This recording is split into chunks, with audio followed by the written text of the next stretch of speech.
결론부터 말하자면 전혀 사실이 아닙니다. 6.25는 북한에 의해 시작된 남침 전쟁이라는 것이 진실입니다.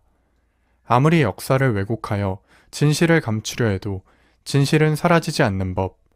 6.25 전쟁이 누구에 의해 시작되었는지에 대한 진실은 뜻밖의 역사적 사건을 통해 더욱 분명하게 밝혀졌습니다. 1922년 12월 30일 출범한 소련은 약 69년 동안 동유럽을 비롯한 여러 나라의 공산주의 체제를 확산시키며 세계사에 큰 영향을 미쳤습니다. 그러던 소련은 1991년 12월 26일 결국 붕괴하게 됩니다.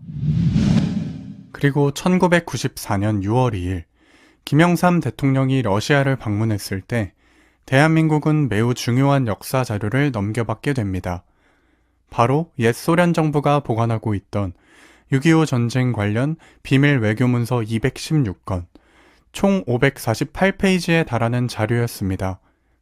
6.25 전쟁의 핵심 지원국이었던 소련이 직접 작성한 이 문서들은 6.25 전쟁의 실체를 보여주는 매우 중요한 증거가 되었습니다.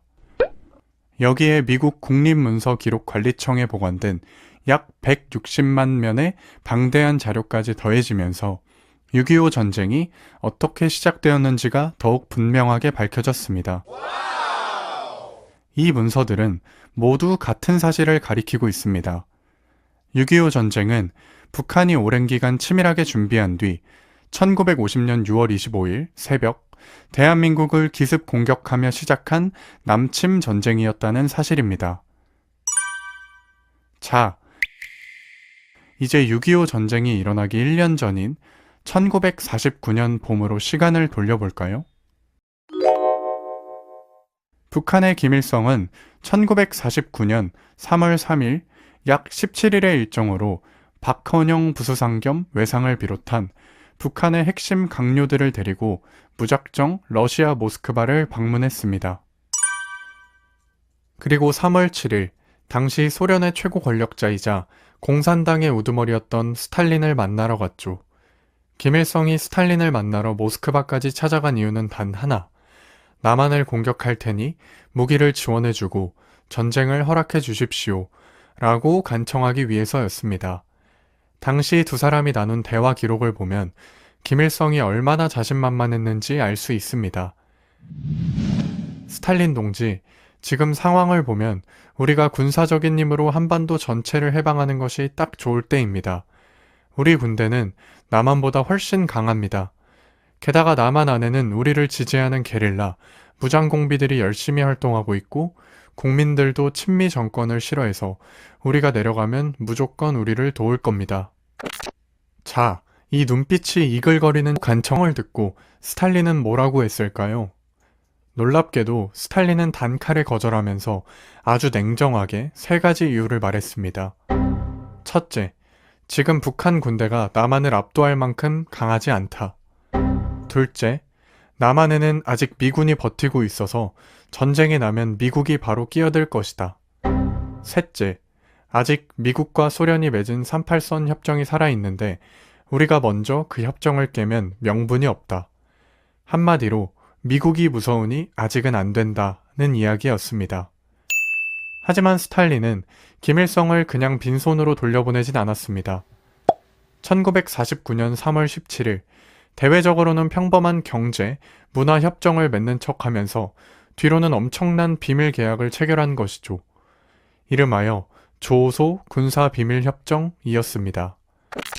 이 비밀 협정을 통해 소련은 어마무시한 양의 무기를 북한에 제공하기 시작했습니다. 6개 보병 사단과 3개의 기계화 부대, 8개 국경 수비대대를 무장시킬 엄청난 양의 총과 대포는 물론이고 정찰기 20대, 전투기 100대, 폭격기 30대 같은 최신 비행기들까지 아낌없이 지원해주기로 약속했고 심지어 북한군을 천하무적으로 훈련시키기 위해 소련의 정예 군사고문단 120명을 1949년 5월 20일까지 북한으로 보내기로 한 것입니다. 여기서 끝이 아니었습니다. 김일성은 바로 다음 날인 3월 18일 소련의 주선으로 중국 공산당과도 손을 잡았습니다. 이름하여 조중 상호 방위 협정을 맺은 것입니다.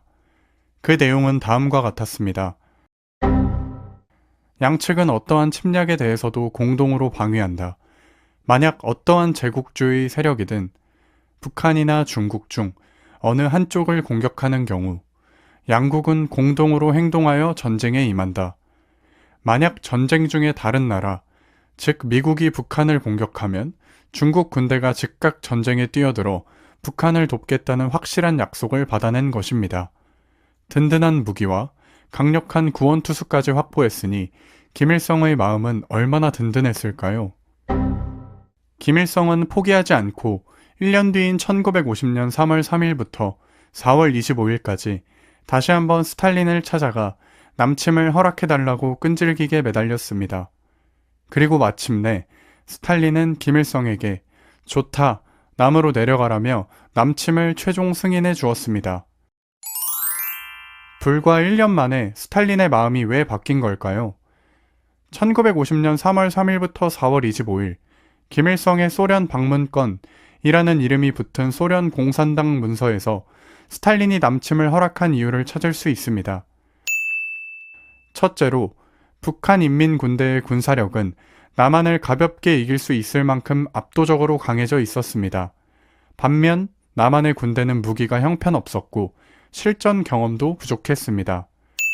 둘째로 국제 정세가 북한에게 너무나 유리하게 흘러간 것입니다. 1949년 10월 1일 마오쩌둥이 이끄는 중국 공산당이 중국 대륙을 장악하며 중화인민공화국을 수립하며 중국이 공산화된 것입니다. 이제 북한은 바로 옆에서 자신들을 도와줄 거대한 공산 동맹국을 갖게 된 것입니다.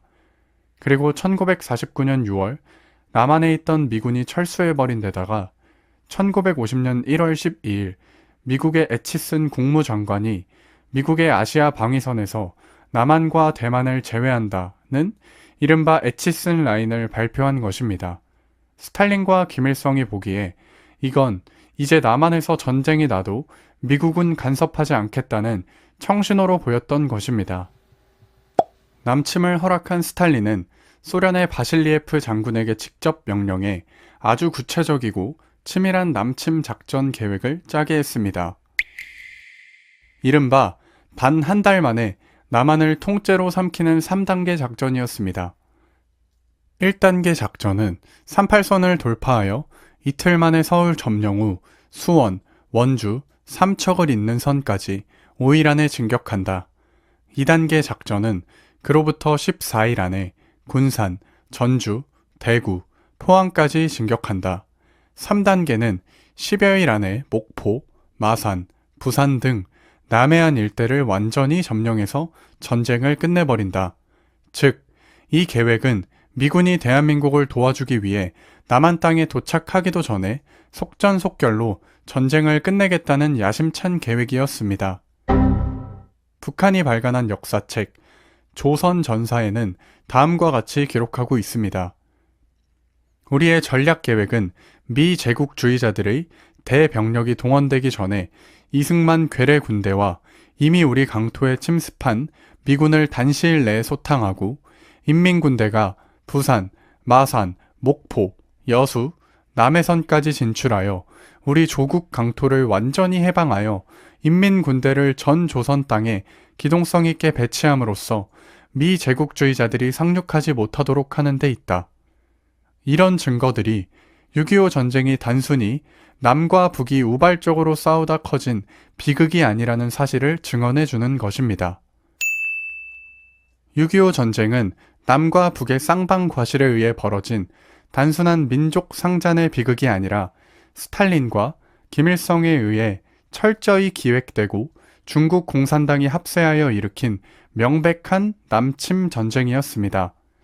당시 북한 공산주의자들의 가짜 평화 전술과 야욕을 누구보다 잘 알고 있었던 이승만 대통령은 전쟁이 발발한 직후 미국의 트루먼 대통령에게 편지를 보내며 6.25 전쟁의 본질을 이렇게 요약했습니다. 이 전쟁은 단순히 남쪽과 북쪽의 대결이 아닙니다.